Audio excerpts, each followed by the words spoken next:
Today's episode is a story from the Ramayana featuring Ravan's little brother, Kumbhakarna, who is anything but little.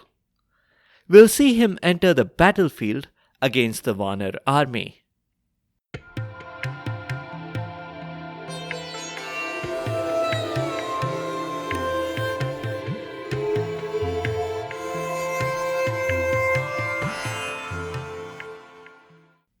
Welcome to Stories from India. This is a podcast that will take you on a journey through the rich mythology, folklore, and history of the Indian subcontinent. I am Narad Muni, the celestial storyteller and the original Time Lord. With my ability to travel through space and time, I can bring you fascinating stories from the past, the present, and the future. From the epic tales of the Mahabharata and Ramayana to the folk tales of the Panchatantra, to stories of Akbar Birbal and Tenali Raman, I have a story for every occasion. The purpose of the stories is neither to pass judgment nor to indoctrinate. My goal is only to share these stories with people who may not have heard them before, and to make them more entertaining for those who have. First of all, I wish you all a very happy and prosperous new year. Of course, being a time traveler, I know exactly what is going to happen this year. But it doesn't matter, because I can't reveal anything. Anyway, let's jump into today's story. We are continuing the Ramayana. The Ramayana is one of two major epics in Indian mythology. The other is the Mahabharata, which we have also covered on this show. The Ramayana begins in Ayodhya with Ram as its crown prince. He would have gone on to be king, but his stepmother, Kaikeyi, forced him into exile for 14 years. Ram went, but not alone. His wife Sita and his brother Lakshman went along too. Ram was an avatar of Vishnu, the preserver of the universe. Vishnu creates a balance between Brahma, the creator, and Shiva, its destroyer. Together, they are the holy trinity of Indian mythology. Shameless plug here, but Brahma is my dad. And I'm president for life of the Vishnu fan club. And I regularly meet Shiva on Mount Kailash, where he lives. So you can rest assured that you're getting all this from an authentic source.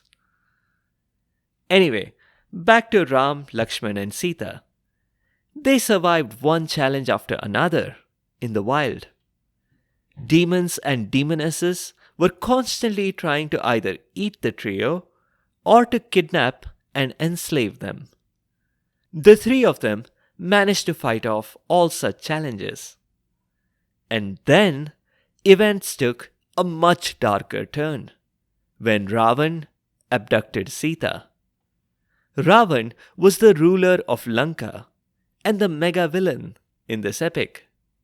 He was full of superpowers, which meant defeating him was virtually impossible.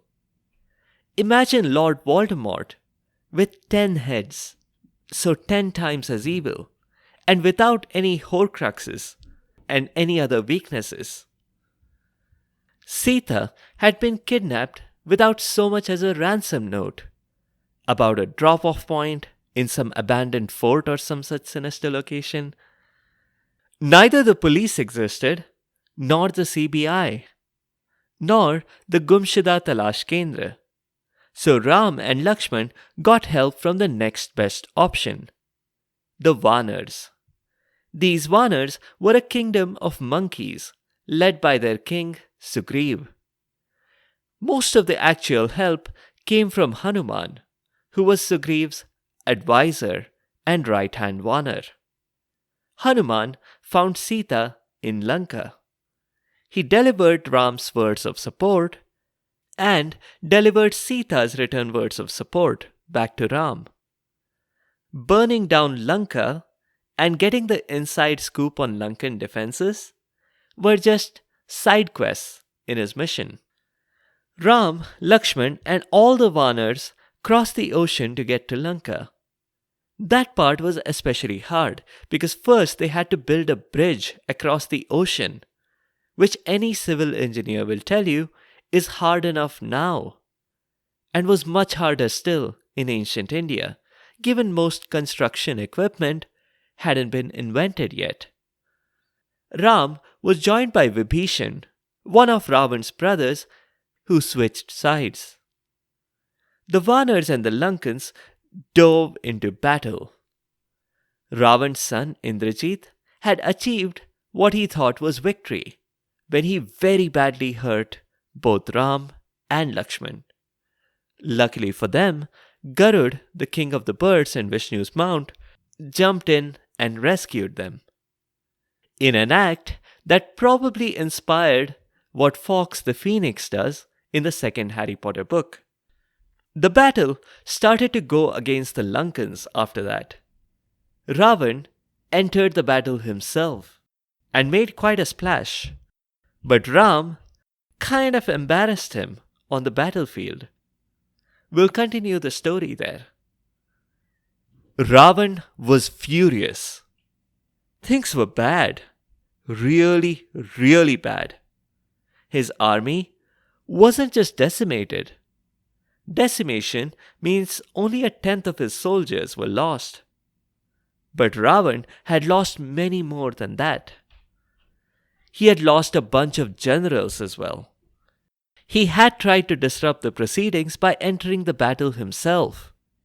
But Ram and even Hanuman had absolutely humiliated him and rubbed his noses in the dirt. All 10 of them. And that wasn't the worst of it. The thing that had Ravan climbing up the walls was the fact that the Lanka Times had written a hit piece criticizing his leadership. The journalist asked, "How many more lives are you going to lose for the sake of one measly hostage?" The smart money would have been on them exiting this whole princess abducting business. But to Ravan, returning Sita was simply not an option. He needed something that could turn the situation around completely in his favor. "We need something that can turn the situation around completely in my favor," he began, addressing his secretary.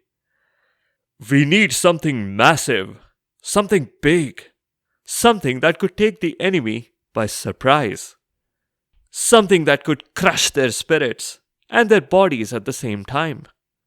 I want warriors the size of mountains. And instead, I'm stuck with a minion army that couldn't scare a kitten." The secretary was a timid asur, the type who might be scared of a kitten himself, which meant he was quite afraid to express his opinion. Witnessing his boss crumple up his predecessor into a ball had that effect on him.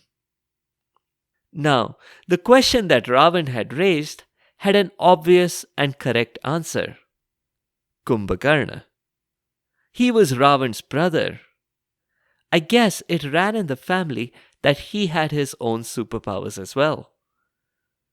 Kumbhakarna literally means pot-eared. I couldn't tell you if his ears were really shaped like a pot or not, but what I could tell you is that the size of those ears were certainly larger than a pot of the extra large variety. And it wasn't just his ears that were outsized. Kumbhakarna was several stories tall. And he had biceps the size of elephants. Imagine Ant-Man in his largest size, and then double that. No, hang on, maybe triple that. Ravan was still trying to be creative. "What if we release the Kraken? Admittedly, we'd first have to find a Kraken, train it, and then take the Vanars to the sea. They might not want to go." "Never mind. What if I build a massive particle collider, larger than the LHC, and then I create a mini black hole? That will swallow all the Vanars. The secretary cleared his throat and said Ravan could instead deploy his brother into battle. Ravan shook his head. No, Vibhishan is already fighting, but on Ram's side. Not that brother, Your Majesty. Khar? Dushan? Keep up, man. They died several episodes ago. Then Ravan realized he meant the other brother. Ahiravan. I can send word to him. He's not large, but he has more than one trick up his sleeve. Your Majesty, I meant Kumbhakarna. Ravan was shocked for a second. Didn't he already fall? I distinctly remember you saying he fell. Your Highness, he fell asleep. Again? Ravan was confused. He was awake in episode 190. He's only been taking a power nap this time, Your Majesty. The secretary further added that Kumbhakarna was a bit like a computer. Unless someone was interacting with him, he'd doze off within 10 minutes of inactivity. The secretary added that after episode 190, Kumbhakarna had had a light snack. Nothing much, just a few hundred dosas, a few tubs of sambar and chutney, some grain silos full of rice. Ah, so is that why the farmers were complaining about a food shortage back then? I might have known. But it doesn't matter. We still have Kumbhakarna. He's exactly what we need to crush this enemy. Indeed. This was good news for Ravan, and the impromptu bhangda that he launched into was quite justified here, from his perspective. Remember the superpowers that I said Kumbhakarna had? It was already nearly impossible for him to be defeated. And if Saraswati hadn't intervened, it could have been a lot worse. More on that in a bit. There was just one teeny tiny problem.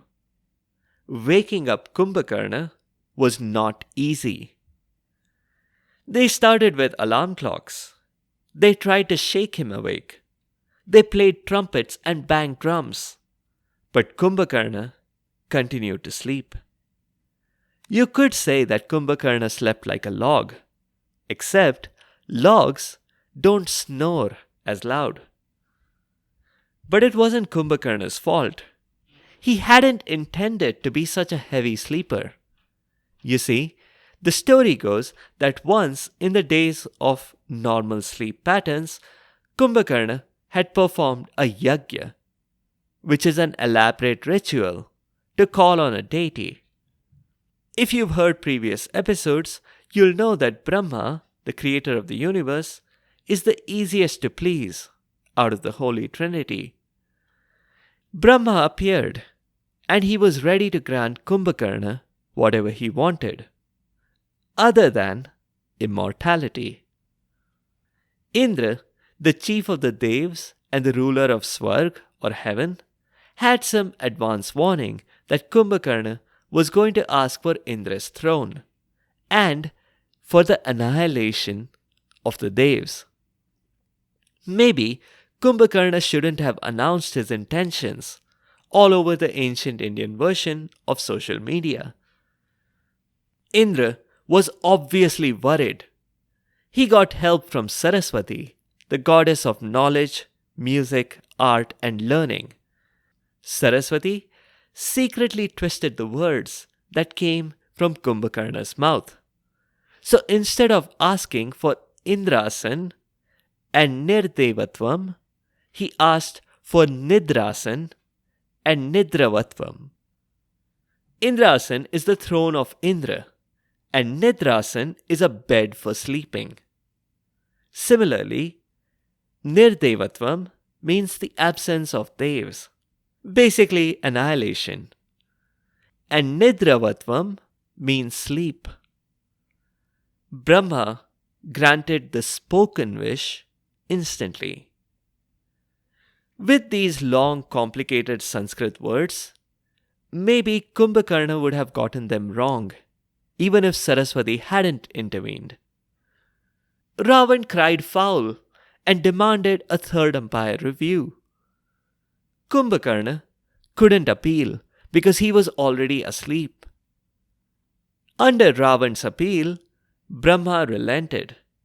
But he only relented so far as to change Kumbhakarna's sleeping pattern to just 6 months each year.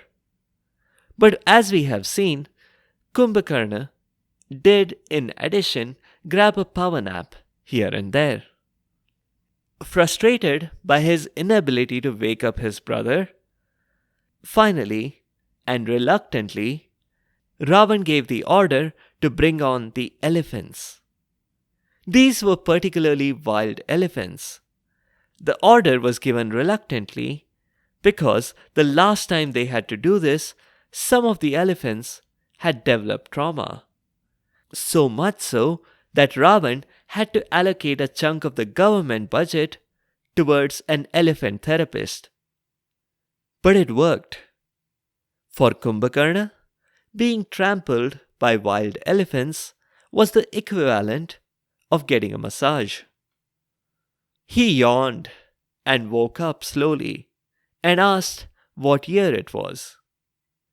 When he was told, he expressed considerable surprise that it had only been a few days since he went to bed.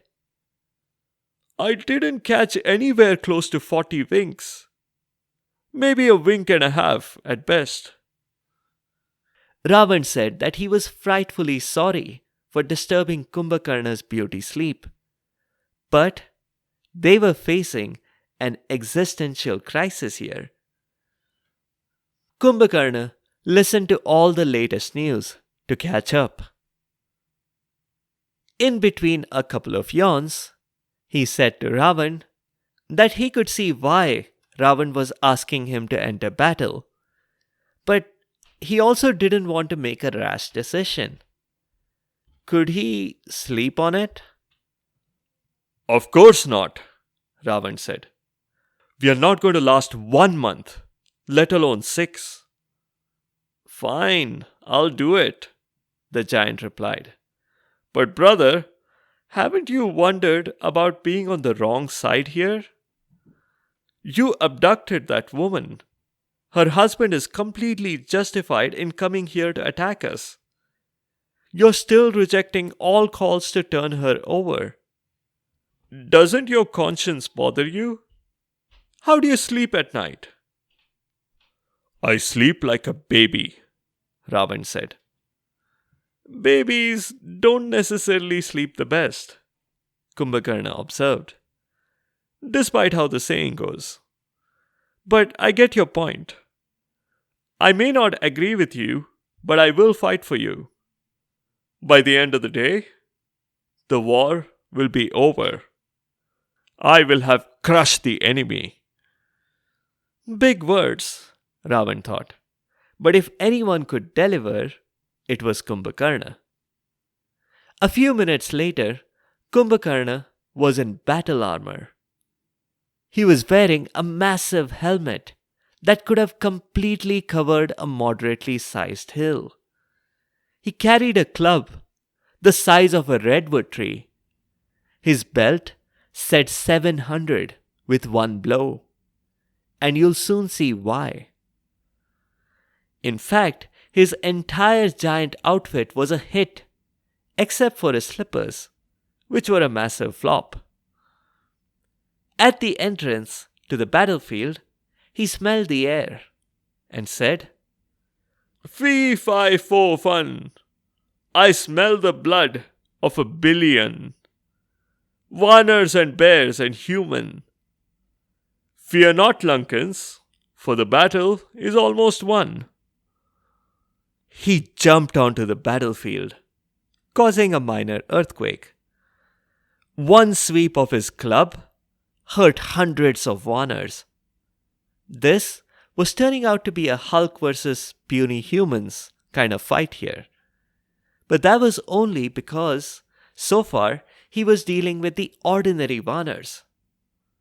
That changed quickly when Sugriv decided to take on this giant. It was a David and Goliath kind of matchup. But what Sugriv lacked in size, he made up in agility. Only briefly, though. Kumbhakarna snatched up the Vanar king and carried him towards his mouth. Well, if Kumbhakarna had followed through his action of eating up Sugriv, the Vanars would have been forced to elect a new king, which is never a great idea in the middle of a war. But that didn't happen. Sugriv slipped out of Kumbhakarna's fist and jumped onto his face. With his sharp teeth and nails, he tore off Kumbhakarna's ears and nose, sort of like what Lakshman had done to Shurpanakha, except Sugriv didn't use a sword. Kumbhakarna was enraged and stomped on the ground, taking out a few hundred more Vanars. He grabbed Sugriv again and flung him with all his might towards the ground. A move that would have sent the victim deep underground if it had been an ordinary human or Vanar. But Sugriv, the son of the sun, was not ordinary. He bounced like a ball, and he went off to find Ram. Lakshman was the next one to engage Kumbhakarna in combat. He fired a volley of arrows. Unfortunately, every single one of them only hit Kumbhakarna's armor. "You've given my armor a nice new coat of all these arrows." "That's nice. My armor was due in the paint shop for a touch-up anyway. This will make it look better."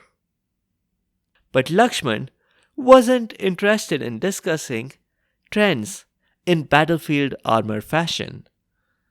He fired more arrows without any luck. "Look, Lakshman," Kumbhakarna said, "I'd love to keep fighting you, but I must find Ram. You're just here to stall. If I defeat Ram, the battle is over, so I'm going to go look for him, okay?" Kumbhakarna was going to march away, but before he got 2 steps, Ram appeared on the scene. As if by way of introduction, Ram fired an arrow that found a tiny gap between 2 plates of Kumbhakarna's armor. "Ouch!" Kumbhakarna screamed.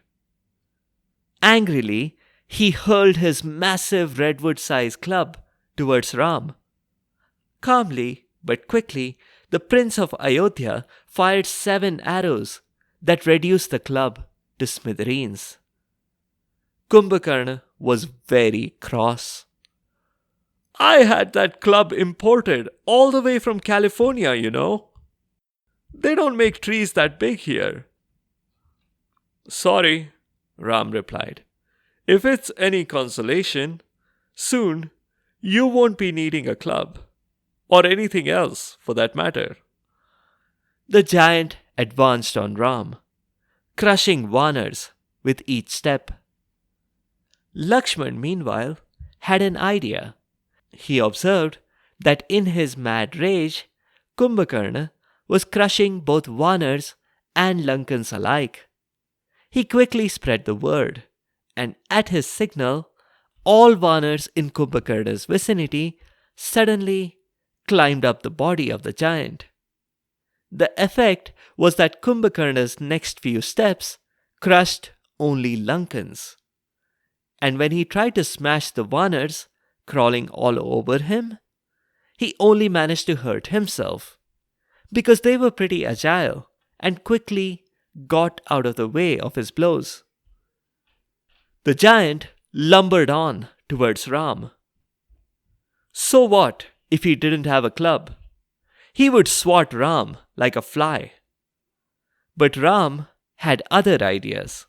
He let loose a couple of his special arrows that neatly sliced off Kumbhakarna's arms. The giant was enraged, and he still came forward, jaws fully open, ready to grab his prey. Hey, if a T-Rex could manage with practically no arms, no reason that a T-Rex-sized Asur couldn't. Kumbhakarna leapt forward, sharp teeth glistening. But he stopped. Ram's final arrow was forceful enough to knock the Asur back. It went straight through his mouth, and instantly the giant was killed. He fell to the ground, crushing another couple of hundred Vanars and Lankans in the process. It was estimated that he killed about 10,000 Vanars. And yet, the day ended a lot worse for Ravan than it did for the Vanars. Ravan was cornered. The king of Lanka was in a tight spot. Indrajit was his only hope now. He hoped that Indrajit's invisibility batteries would be charged by the next morning. If not, they didn't stand a chance. That's all for this time. A few notes. There's a story explaining how Kumbhakarna and Ravan in previous births were actually gatekeepers at Vaikunt, Vishnu's home. They offended some people and got cursed for it. 3 lifetimes of being born as evil people, whom an avatar of Vishnu would release. That's what happened here with Kumbhakarna's defeat. Now he was free to move on to his third and final sentence. Ravan would soon join him too, but I won't say too much about it right now, because spoilers. Previous Ramayana episodes are linked in the show notes and on the site sfipodcast.com. Check them out. In the next episode, we'll do a story featuring a composer and singer and Vishnu devotee. I'm not talking about me, but about a couple of other fellows from medieval Karnataka. Thank you all for the comments on social media and on Spotify's Q&A. I can't directly reply to the questions there, but I'll address them here on this show. Vishruth, Hiranmai, Prasanna, thank you as always for all your support. Thank you as well, Bishwa Mohan Das. Anivar, yes, I'll get back to the Mahabharata soon. Samay, I hope you liked today's story. Bala will certainly do the Asurs and Devs creation story. I've moved it up in my backlog.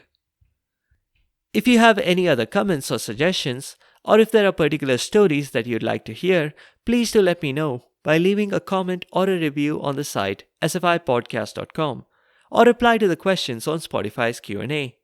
You can also find me on Instagram and Facebook. If you want to send me an email, it's storiesfromindiapodcast@gmail.com. Be sure to subscribe to the show to get notified automatically of new episodes. A big thank you to each and every one of you for your continued support and your feedback. The music is from purpleplanet.com. That's purple-planet.com. Thank you for listening, and I'll see you next time.